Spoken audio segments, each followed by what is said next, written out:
Field biologists spent decades watching this scene and getting it wrong. They classified the relationship as mutual benefit. The buffalo gets cleaned of ticks. The bird gets fed. A textbook example of cooperation in the wild, written into school books for 2 generations. Then someone looked closely. The bird, an oxpecker, was doing something else as well. It was finding small wounds on the animal and keeping them open. Drinking the blood, returning day after day to the same animal, feeding from injuries that would never quite heal. And here is the unsettling part. The buffalo could not tell. From the inside, being cleaned and being fed upon produced exactly the same sensation. A small movement on the back, a creature it had grown used to, nothing to react to. Now slowly look at your office. Because there is a person on your team, perfectly pleasant, always around, always nearby, whose career has been climbing for years on work that you would struggle to actually point to. They are well-liked, they are never quite in trouble, and every time something good happens to the team, somehow they are right there in the photograph. Your industry has never given you the word for what they are doing, so you have spent years assuming they are lucky, or charming, or that you are unfairly bitter.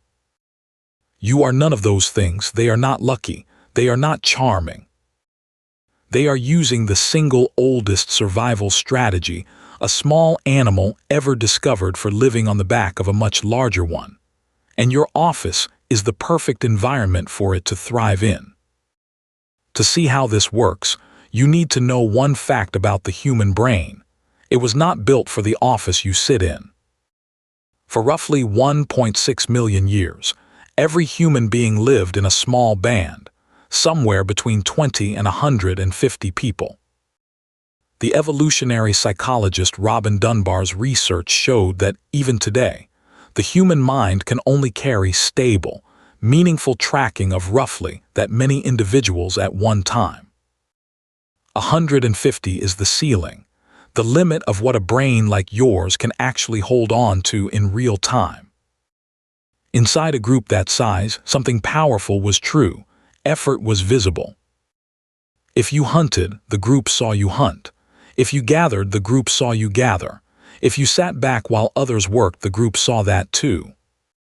And nature had built one specific defense against the person who sat back. The evolutionary psychologist William von Hippel calls it the free rider problem. A free rider is someone who takes the benefits of a group's work without contributing their share.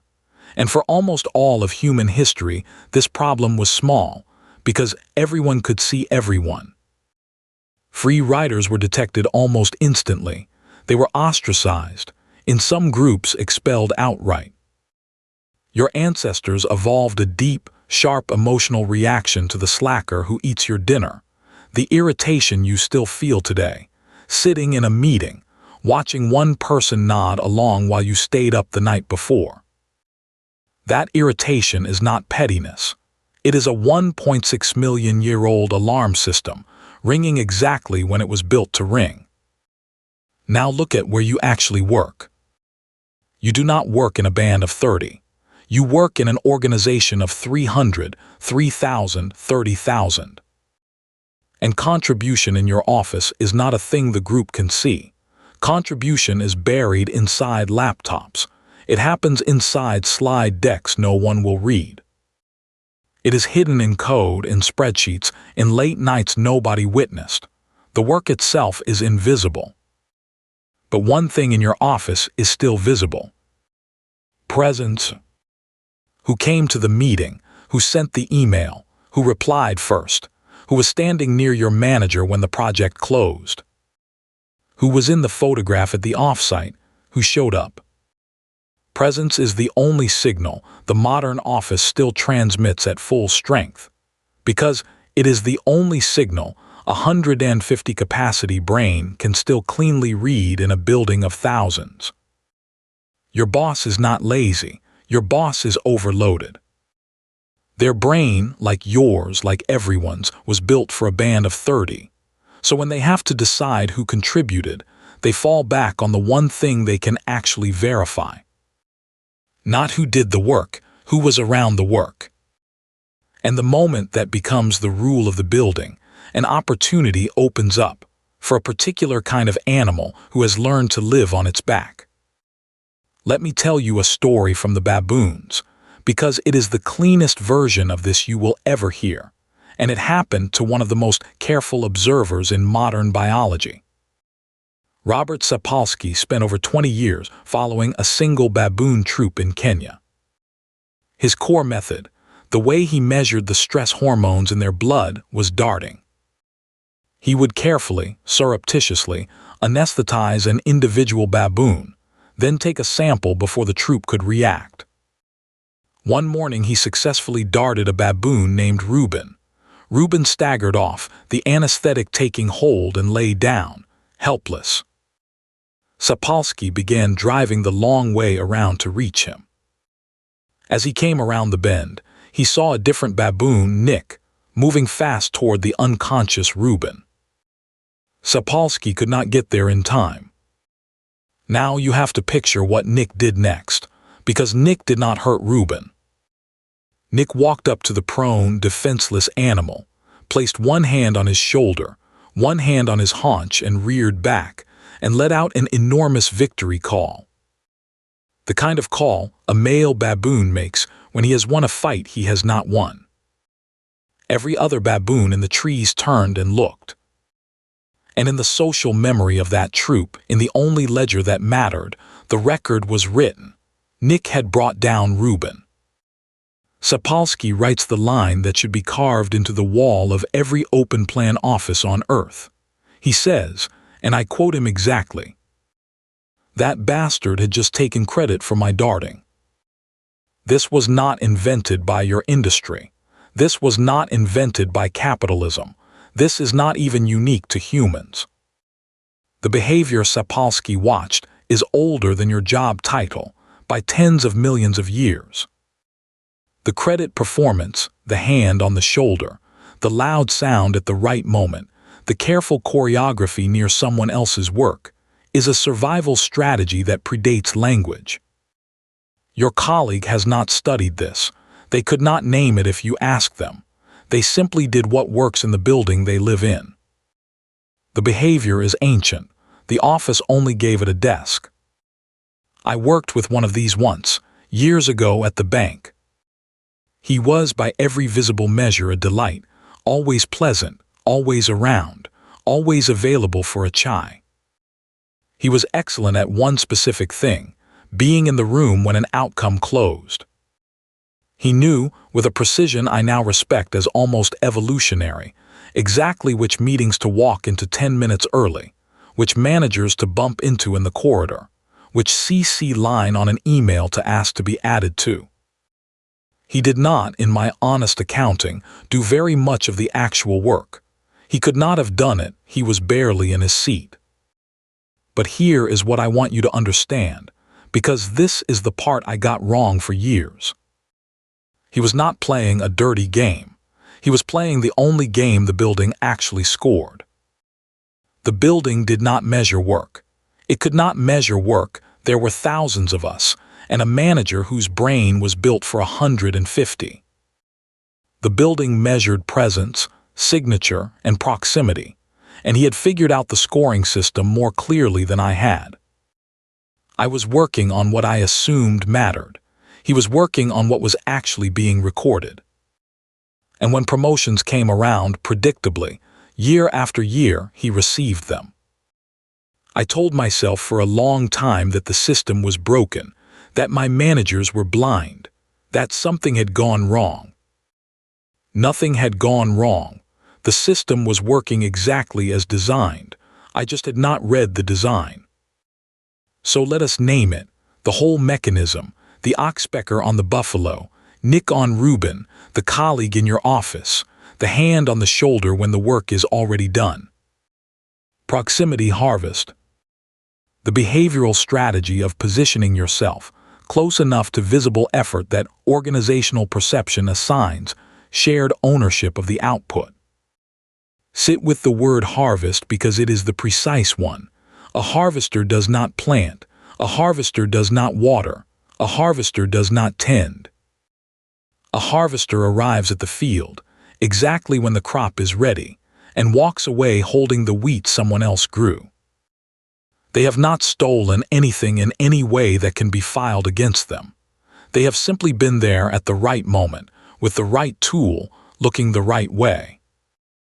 That is what is happening on your team, not theft, harvest. And notice what the word does. The instant you can call it proximity harvest, three things change at once. You stop calling your colleague lucky, because no one calls a harvester lucky. You stop calling your manager blind, because you can now see that they were never reading the right field. And you stop calling yourself bitter, because what you were feeling was not bitterness. It was the precise, ancient, 1.6 million year old free rider alarm, ringing exactly as it was built to ring, in a building that has muffled it everywhere else. Your instincts were correct. You simply did not have the word. Now you do. Here is where most videos would tell you to confront the colleague, or work harder, or document everything in case it ever ends up in a dispute. Those answers are all wrong, and they are wrong in the same way. They all keep you fighting the harvester. The harvester is not your problem. The harvester is a symptom. Look at the picture you have just been shown. The oxpecker on the buffalo, Nick on Reuben, your colleague on your project. In all three cases, the small animal is not the story. The story is the surface they are living on, the surface that cannot tell the difference between cleaning and feeding, between contribution and proximity. The harvester is just the creature that happens to have found that surface first. There is no reachable version of your career where your office becomes the small band of 30 your brain was built for. It will not. There are too many of you. Your manager has too many reports, and contribution will stay invisible until you change job categories entirely. Fighting that is not strategy, that is weather. But the moment you can see the surface, the visibility architecture of the building, the signal it actually transmits, the data it actually reads, your position in it changes completely. Until tonight you were on the surface, working invisibly, watching someone else collect the credit for the wheat you grew. You have just stepped off the surface. You are above it now, looking down at it as a designed thing. And a person looking down at the architecture is in a fundamentally different position from a person standing inside one of its rooms. Stay there a moment, because everything you actually need follows from it. Once you can see the surface, you can do three things the harvester depends on you never doing. The first is the simplest. You stop feeding the alarm system in your own head. The bitterness, the 11 p.m. replay, the silent grievance you have been carrying about this person, that was useful when it was a signal, but it is now just expensive. You have read the signal. You can switch the alarm off. That energy is yours again. The second is structural. You stop pouring all your work into the invisible layer of the building, the deep, careful, unwitnessed effort, without also building one visible thread for every important piece of it. Not a performance, not a campaign, just one clear, honest signal, one short update, one named outcome, one moment when the room learns your name was on this, that reaches the layer the building actually scores. You are not becoming a harvester. You are refusing to be a buffalo. And the third is the most important, and almost no one ever reaches it. You become, quietly, a person who can see proximity harvest happen in real time around you, and in some rooms, in some moments, you will be in a position to refuse it.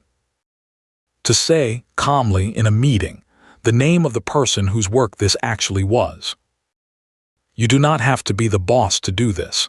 You only have to be the witness who finally has the word. Because here is the truth no one tells you about the surface. The reason the oxpecker thrives is not because it is cunning. It is because No one else on the buffalo's back has ever named what it is doing. The instant the surface itself starts naming the behavior, the instant other animals on the host begin to point and call it what it is, the strategy stops working. The oxpecker survives on the gap between what is happening and what anyone is willing to say is happening.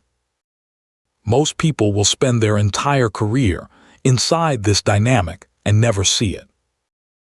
They will simmer at the colleague, they will doubt themselves, they will assume the world is unfair in a vague, exhausting, personal way, and they will pour another decade into invisible work that the building was never going to read.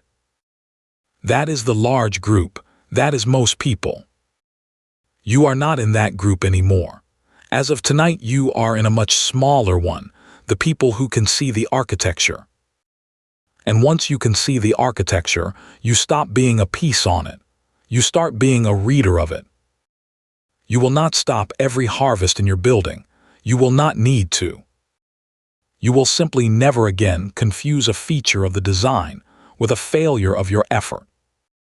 You will stop spending your evenings being angry at a colleague who was only ever a symptom, and you will spend them instead building the one or two visible threads that put your name back on your own crop. The harvester was never the story, the surface was. You are not on the surface anymore. Next time. You have just learned to read the architecture around you, but there is one figure in that architecture you have not looked at carefully yet, your manager. Not the boss who shouts, the other one, the one who saw the harvest happen, who watched the credit go to the wrong person, who knew and who said nothing. That is not weakness. That is not laziness. That is a transaction, one your industry has never written down, and one almost no employee has ever been shown the terms of. That episode is called The Manager's Bargain. It comes next.